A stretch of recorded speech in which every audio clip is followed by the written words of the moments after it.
So this is the view from my bedroom at night. What I want to document is the crazy car alarms or some sort of alarm that goes off a million times every night. I heard it twice now, but didn't get to my camera in time to document it.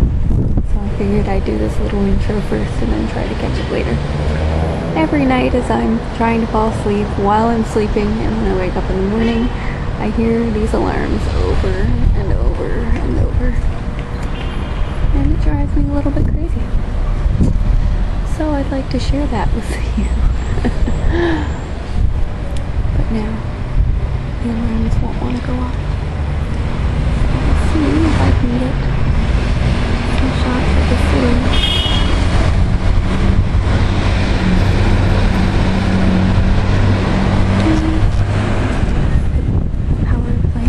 Beside my house. That W back there is the Wong grocery store. Somewhere around there is a good ice cream store. And that's about all I know because I don't normally walk in that direction. Okay.